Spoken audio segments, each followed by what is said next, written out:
नमस्कार, मैं रवि आसलीवाल। सकारात्मक खबरों में आपके स्वागत है। आप न्यूज़ के चैनल इसलिए देखते हैं ताकि आपको सूचना मिल सके, और अगर आप सूचना प्राप्त करना चाहते हैं तो आप हमारे चैनल को सब्सक्राइब कर सकते हैं।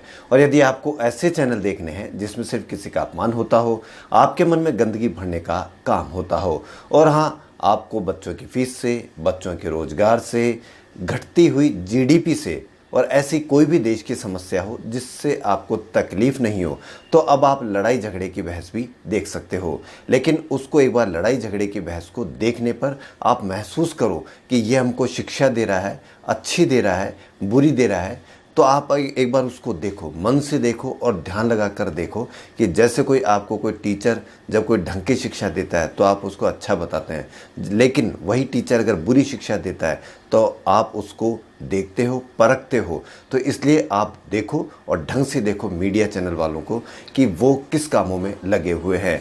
उनमें गालियों की भरमार होने लगी है, उनमें बदतमीजी की भरमार होने लगी है। इससे आप पर फ़र्क पड़ेगा, आपके बच्चों पर फ़र्क पड़ेगा और 100% फ़र्क पड़ेगा। क्योंकि कहा जाता है कि हमारे देश में परिवारों में चौपड़, महाभारत की किताबें ये भी नहीं रखी जाती थी। किताबें रखना भी गलत माना जाता था। और जब अगर इस तरह से महाभारत की तरह या लड़ाई झगड़े की तरह रोज़ आपके घरों में इस तरह के टीवी चैनल, मीडिया वाले आपके बहस दिखाएंगे तो आप पर क्या फ़र्क पड़ेगा, ये आप सोच सकते हैं।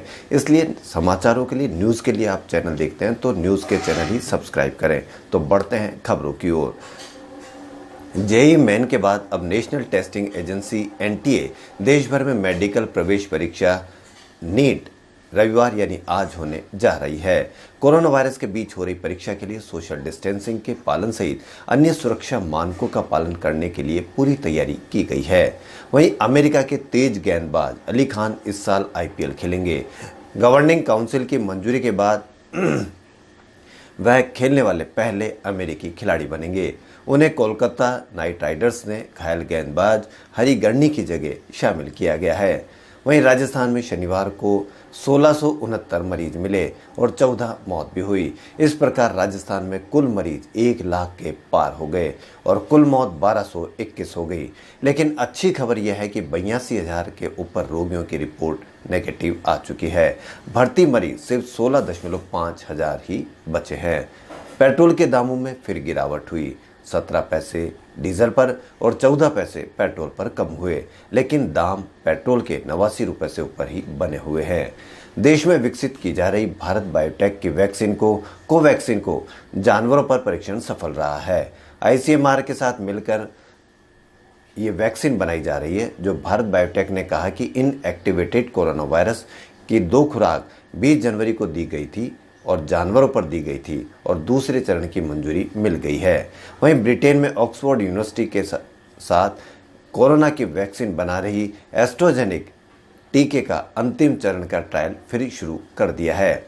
वहीं एंटरटेनमेंट सेक्टर देश में तेजी से बढ़ रहा है। वर्ष 2023 तक ओटीटी इंडस्ट्रीज में 45% ग्रोथ की संभावना है। वहीं कोरोना ने संभावना को और भी बढ़ा दिया है। राजस्थान हाईकोर्ट ने लॉकडाउन में कोचिंग क्लास बंद होने पर भी फीस वापस नहीं करने पर उच्च शिक्षा सचिव और कोचिंग सेंटर से नोटिस कर जवाब पूछा है कि कोचिंग बंद होने पर भी विद्यार्थियों की फीस क्यों नहीं लौटाई गई है, जो कि एक वाजिब सवाल है। राजस्थान के मुख्यमंत्री अशोक गहलोत ने पत्रकारों के लिए रियायती दरों पर भूखंड आवंटित करने के लिए आवासीय योजना का विकल्प तलाशने और 2002 में प्रारंभ की गई नीति के तहत पत्रकारों के लिए आवासीय योजना पर काम जारी रखने के साथ साथ मेडिकल डायरी तथा आर्थिक सहायता आदि पत्रकार कल्याण की योजनाओं का विस्तार करने का निर्णय लिया है। राजस्थान में कक्षा 9 से 12वीं तक के स्कूल 21 सितंबर से नहीं खुलेंगे। बच्चे पेरेंट्स की लिखित अनुमति से गाइडलाइंस के लिए जा सकेंगे। केंद्र सरकार के एसओपी के बाद राजस्थान ने भी स्पष्ट निर्देश जारी कर दिए हैं। शिक्षा मंत्री ने स्पष्ट किया कि केंद्र की गाइडलाइन में स्कूल में बच्चे गाइडलाइंस के लिए जाने का ही जिक्र है, स्कूल खोलने का नहीं है। वहीं जर्मनी के टेनिस खिलाड़ी अलेक्जेंडर और ऑस्ट्रेलिया के डोमिनिक के बीच यूएस ओपन के पुरुष सिंगल्स का फाइनल खेला जाएगा। कोरोना के लिए चीन पहला नेजल स्प्रे वाला वैक्सीन लाएगा। चीन के नेशनल मेडिकल प्रोडक्ट्स ने इसके ह्यूमन ट्रायल की मंजूरी दे दी है। वहीं केंद्रीय गृह मंत्री अमित शाह शनिवार को रात 11 बजे अखिल भारतीय आयुर्वेदिक संस्थान में भर्ती किए गए हैं। केंद्रीय जांच एजेंसी ने सीबीआई ने जीएसटी की कर चोरी शाखा के 2 पूर्व अधिकारियों के लिए केस दर्ज किया है। दोनों अधिकारियों पर आरोप है कि उन्होंने एक मामले को निपटाने के लिए 5 करोड़ रुपए की रिश्वत की मांग की थी। वहीं बिहार के गया जिले के एक शख्स ने अपनी कड़ी मेहनत और लगन से ये साबित कर दिया कि अगर हिम्मत हो तो कोई भी काम मुश्किल नहीं है। गया के लहटुआ इलाके के कोठीलवा गांव निवासी लोंगी भुइया ने 30 सालों की मेहनत से 3 किलोमीटर लंबी नहर बना डाली ताकि बारिश का पानी पहाड़ी से गांव के खेतों में पहुंच सके। इससे ग्रामीणों को काफी लाभ होगा। लोंगी भुइया ने नहर खोदने का काम अकेले किया। भुइया ने कहा कि गांव के एक तालाब तक पानी ले जाने वाली इस नहर को खोदने में मुझे 30 साल लग गए। वहीं प्रधानमंत्री नरेंद्र मोदी वीडियो कॉन्फ्रेंसिंग के जरिए बिहार में पेट्रोलियम क्षेत्र की 3 प्रमुख परियोजनाओं का लोकार्पण करेंगे।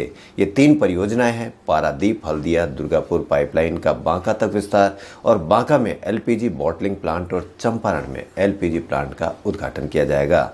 खबरों फिलहाल इतना ही। यदि आपको हमारा चैनल पसंद आए तो लाइक, सब्सक्राइब और शेयर अवश्य करें। धन्यवाद।